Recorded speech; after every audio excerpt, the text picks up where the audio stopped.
concept. This is interest rate parity. Okay, interest rate parity theory.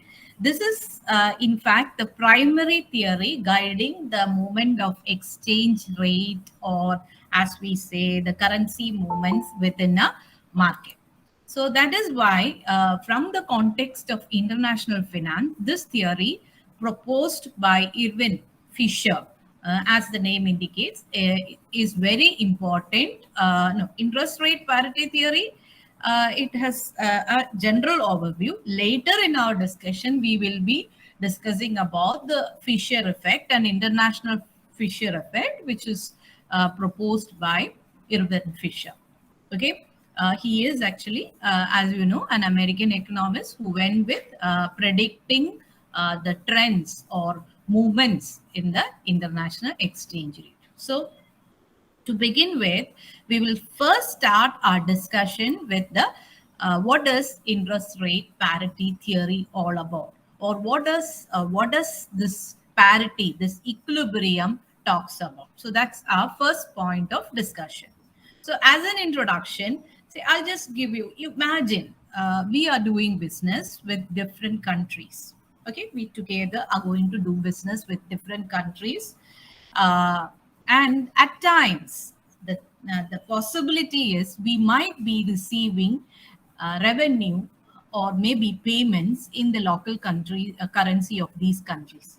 Might be we can receive the payment in yen, Japanese yen, in dollar, or we can receive it in pound sterling, or we can receive it in euro. It varies depending on the countries with which we are having business. So this revenue happens to be in different currencies. That's our context.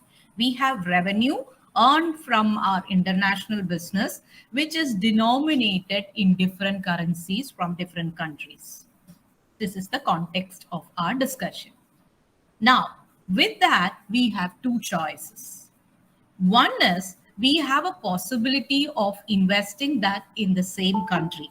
In the same country from where we got the revenue, we have a possibility of depositing that in that country. Say, for example, I have an option to invest my money in Japan or maybe in US.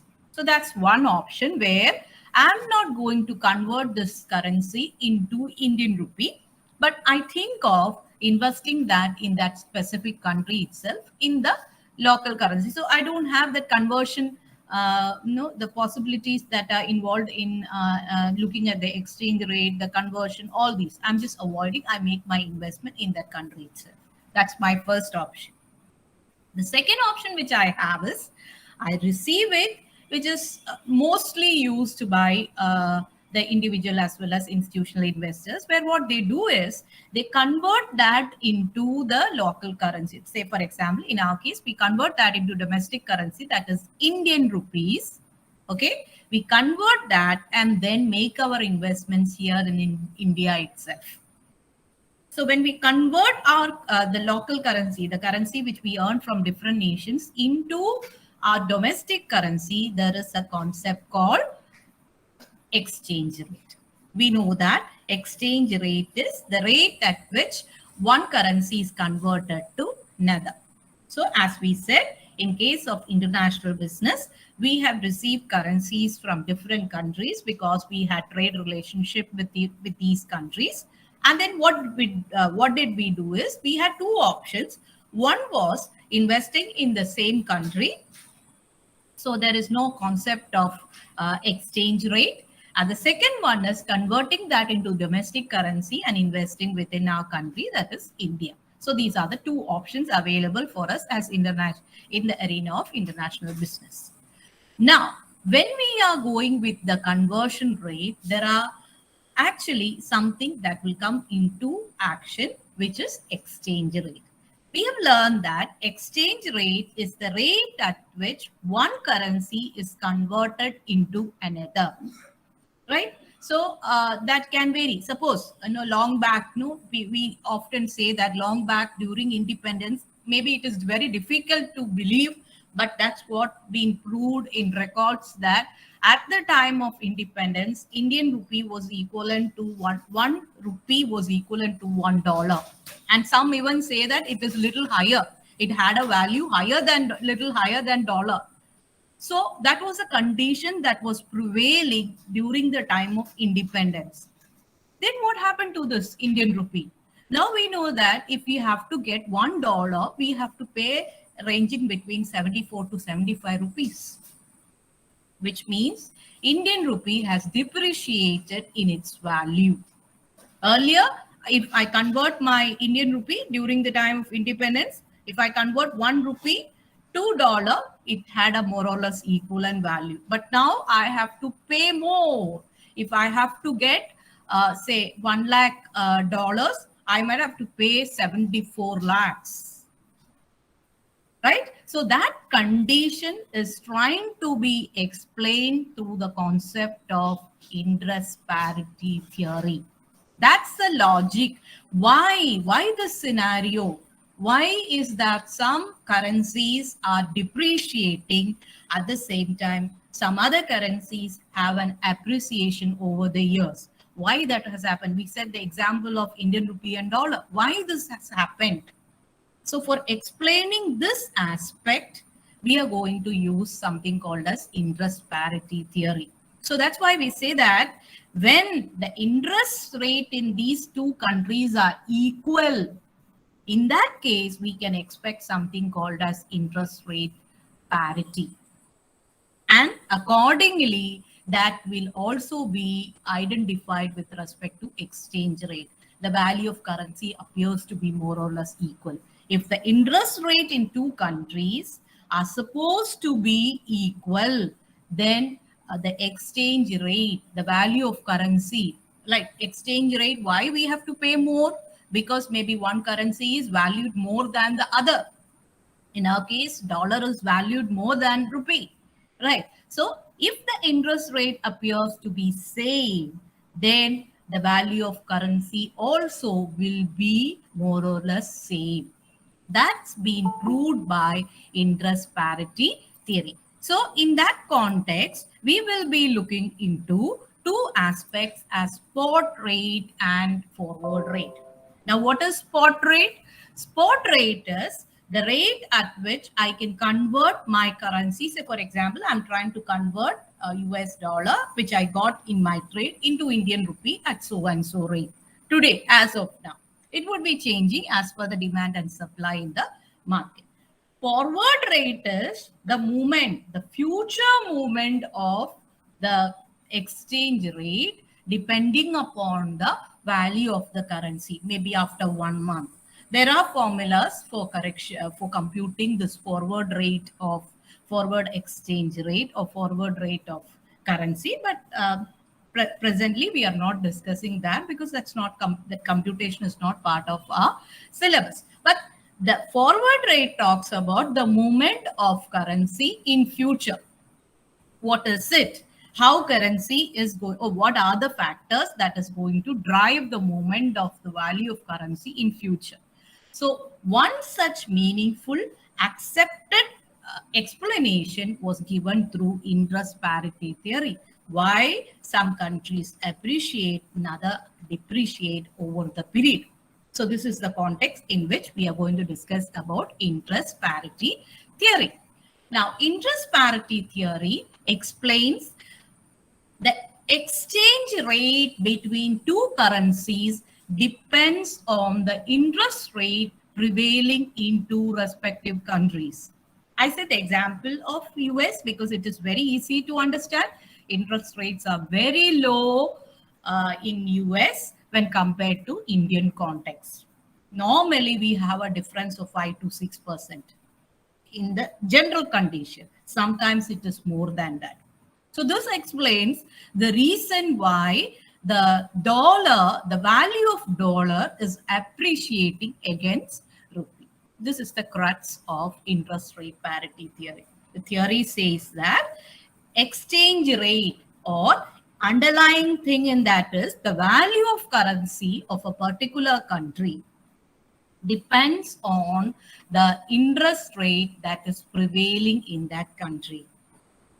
Right? And the theory explains if there is difference in the value of two currencies, which is being circulated by two different nations, the difference is primarily because of the existence of differential interest rates. So this is the basic understanding or basic assumption behind interest rate parity theory.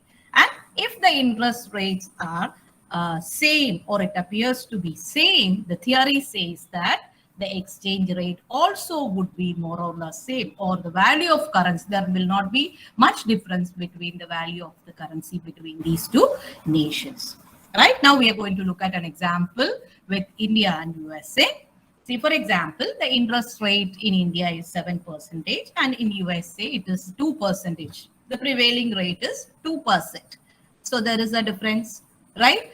Difference of 5%. So basically, when the markets are open, when we talk about a global economy, literally what this means is a person from US can borrow fund at 2% and make the investment in India to get an interest rate of maybe more than 7% or more. Sometimes lesser than that. But broadly, there can be a difference of a profit of approximately, in this context, 4 to 5%. There can be a benefit.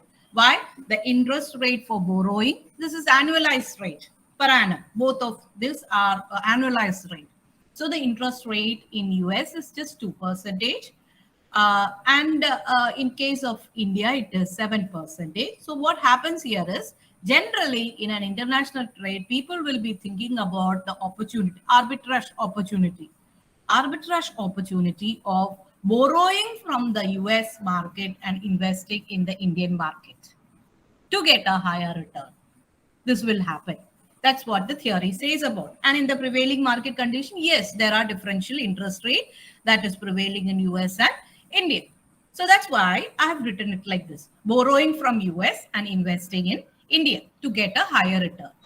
But what does this theory say is that interest rate differential, whatever benefit you have obtained by procuring the investment, by procuring the loan at a cheaper interest rate, will be compensated by the rise in the value of dollar in future. The theory proved it with quantitative examples. And it is explained as a combination between the forward rate and the spot rate. So, for example, the spot rate of dollar to India, $1 to Indian rupee is maybe, as you say, no, we have to pay 74 rupees for getting $1. That's the spot rate. But the forward rate, according to this theory, is it will be increasing. Since the interest rate prevailing in the market, in Indian markets, are low, the forward rate, the rate at which the currency need to be converted into dollar for the repayment of loan would be much higher. At that time, I might have to pay either 77 or 78, because this repayment happens on a future date. That's why forward rate. It happens on a future date. And in the future date, this rate, at what rate I got now? I got that at 74. That rate will go up to 77. So whatever benefit I got by a lower interest rate for my financial assistance from US will be compensated by the higher exchange rate which is involved at the time of repayment of this loan. That's this theory all about. That's why this theory say that it is highly impossible for a country to go up with the benefit out of this difference in interest rate. The difference in interest rate will be compensated by the depreciation in the value, or as you say, no, the decrease in the value of currency at a future date. So this has been proved. It's been proved by taking up real-time examples, by making a comparison between the interest rate prevailing in the country and the movement of currency value, the value of currency over that specific period. So this is all about interest rate parity theory. So interest rate parity theory is if your interest rate prevail, if the two countries are having more or less same interest rates prevailing in the market, okay, so they can, that is parity in interest rate, then the exchange rate also they can expect parity, that is value of those two currencies will be more or less equal. That's what interest rate parity theory all about. Okay. Now we are going with, that's why, see, I have put that investor will have exchange loss arising on repayment of US loan because the exchange rates are going to increase at the time of payment. So that's why we put it like that. So whatever benefit the investor had got by investing, the investing in the domestic currency might have compensated by the increased rate of increased exchange rate, or maybe depreciation in the value of the currency of the domestic country. Now let's go back to the previous example, which was, so this person, so that is actually the primary thing that's been explained in this context. Interest rate parity theory is trying to explain whether the investor can make profit by investing in local country considering the interest rates. Right. So here we as international traders, we had different currencies, right? Revenue being received in different currency. So our investment might have been based on the rate of interest. Suppose if rate of interest is high in that country, we might be going with investing over there, but literally we may not be able to make much profit because at the time of conversion, the value of that currency where we made our investment might go down, and this can take away the extra profit we received at the time of our financing, the extra profit we received at the time of our investment. So this interest is one important component that should be taken care when we are making up investments in the international market. That's a nutshell. That's actually the basic idea behind interest rate parity theory. Okay. Now we are going to look at what is Fisher effect. So that's why I have written that it is actually a balance between the spot rate and the forward rate. Now, what does Fisher effect say is it's a better way of explanation with the interest rate prevailing in the domestic market. The American economist, he has explained the relationship between inflation rate and nominal interest rate. Okay, inflation rate and nominal interest rate. Here, according to Fisher, he says that the real interest rate for every investment, for every loan, should be equivalent to nominal interest rate minus inflation rate. Okay, nominal interest rate minus inflation rate. Now we are going to explain the concept with an example. Just think from this perspective. Imagine that you are lending to me. Okay, you are lending 100 rupees at 10% for 1 year. Okay. So what happens here is you are giving me 100 rupees in June 2021, repaid to be in June 2022 with 10% interest. Okay. Now the inflation rate prevailing during that time was also 10%. So what can you expect at the end of this 1 year? Definitely you can expect receiving 110 rupees from me. That is my principal plus 10% interest. That is 110 rupees from me. But literally what is happening here is, since the inflation rate that was prevailing during this period was 10%, the amount you will receive, that is the principal plus interest, will be just equivalent to the value of 100 rupee. The value of 100 rupee, which you had in 2021, the same is being received back when you get it at 2022. Why? the prevailing interest rate was 10%. The value of money went down, right? The actual amount with which you could procure similar things. Okay, you could say, imagine you could buy an asset A with that 100 rupees in 2021. Same or more than that would be the implication when you are going with 2022, because the inflation rate is 10%. So you literally, you do not have any benefit. Your real interest rate of 10% became nullified because of the high inflation rate of 10%. So that's why Fisher says that if you really have to get some interest, apart from taking care of the inflation that is happening in the market, then you have to plan accordingly, right? I will say, suppose if I expect a real interest rate of 10% and the inflation rate prevailing in the economy is 10%, I should be charging, or in this case, you should be charging 20% from me for 1 year, taking care of the inflation rate of 10%. Then only you will have something called as real interest rate of 10%.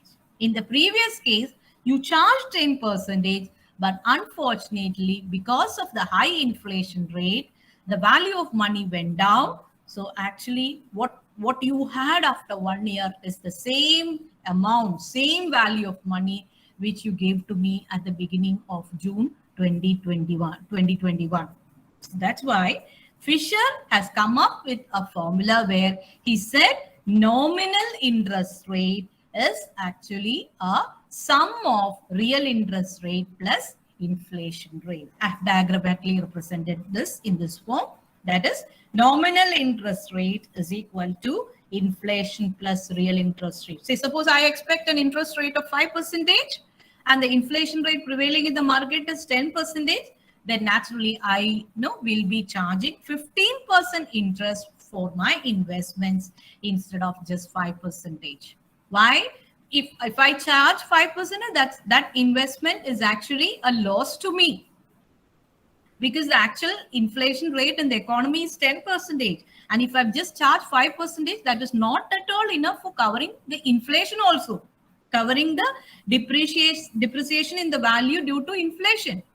So I should be thinking about charging inflation rate plus what is it I expect as my return for this particular investment.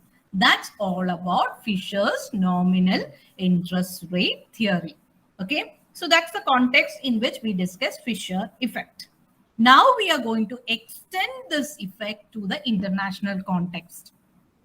Okay, so international context, we already explained some relationship between the interest rate movement and the exchange rate of two currencies. We already said the country which is having lower interest rate definitely will be having a depreciation in the value of its currencies. I mean, a country which is having a higher interest rate definitely will be having a depreciation in the value of its currencies in future. It will happen in the reverse way. A country which is having lower interest rate is expected to appreciate with respect to the value of currency. So this was the concept which we learned at the beginning with in relation to interest parity theory. Now we are going to extend that to an international context through Fisher effect. Expected disparity in the exchange rate of two currencies is equal to the difference between the country's nominal interest rate. So Fisher has brought one more concept into the explanation for interest rate parity theory. What is that one more concept? The concept of inflation rate and real interest rate. Right? So if a country is having inflation rate as high, the interest rate of that country would be high. Accordingly, investors can expect that value of the currency will be dipping in future. See, for example, that is happening in our country. Inflation rate is comparatively very high in India. That's why the interest rate is high. That is leading to the depreciation or decrease in the value of our currency. Right? So that relation is explained through international Fisher effect. So what you have to remember is international Fisher effect has brought in the concept of nominal interest rate. Now we know what is nominal interest rate. Nominal interest rate is a combination of real interest rate plus the inflation rate. So you can have both these components. If the real interest rate is high or if the inflation is high, it will lead to increase in the rate of nominal interest.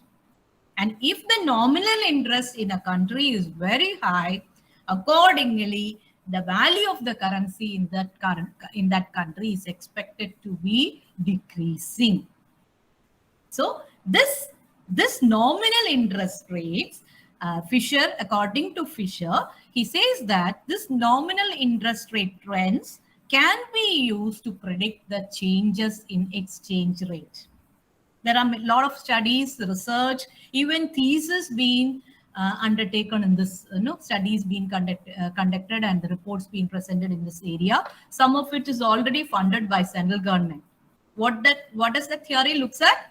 Whether the concept is applicable to different types of economies like emerging economies, developed economies, low-income group countries, or as we say, developing countries, whether that is equally applicable. So what are we looking at? The trend in the nominal interest rate. What are the factors that is leading to the increase or decrease in the nominal interest rate?